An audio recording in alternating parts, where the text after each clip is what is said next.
ಬೆಳಿಗ್ಗೆ ಇದ್ರೆ ಬುಲ್ಡೆ ಬಿಟ್ಕೊಂಡು 50 ಕೋಟಿ ರೂಪಾಯಿ 1000 ಕೋಟಿ 100 ಕೋಟಿ 500 ಕೋಟಿ ಅಂತ ರೀಲ್ ಬಿಡೋವನ್ನ ಕರ್ಕೊತಾರೆ ಜನ. ಅದನ್ನೆಲ್ಲ ನೋಡಿ.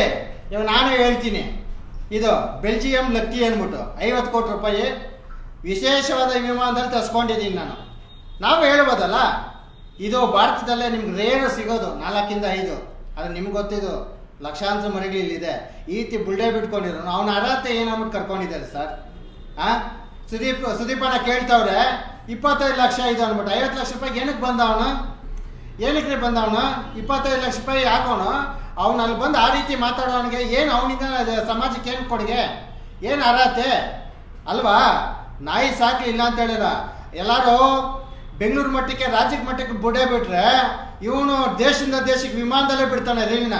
ಯಾರೋ ಸತೀಶ್ನು ಅವನಿಗೆ ಹೇಳ್ತೀನಿ, ಇಂಥವನ್ನೆಲ್ಲ ಕರ್ಸ್ಕೊಂಡು ಏನು ಸಂದೇಶ? ಬರಲಿ ಕರ್ಕೊಂಡೋಗ, ಬೆಲ್ಜಿಯಂ ಲಕ್ಕಿನ ಕರ್ಕೊಂಡೋಗ, ಬರಲಿ ಕರ್ಕೊಂಡೋಗ. ನೋಡೋರಲ್ಲ ಎಂತೆಂಥ ನಾಯಿ ನಾವು ಸಾಕಿದ್ವಿ ಅಂದ್ಬಿಟ್ಟು. ಯಾವತ್ತೂ ನಾವು ಹೇಳಿಲ್ಲ ಇದು 50 ಕೋಟಿ 100 ಕೋಟಿ ಅಂದ್ಬಿಟ್ಟು. 15,000 ರೂಪಾಯಿ ನಾಯಿ ಇದು.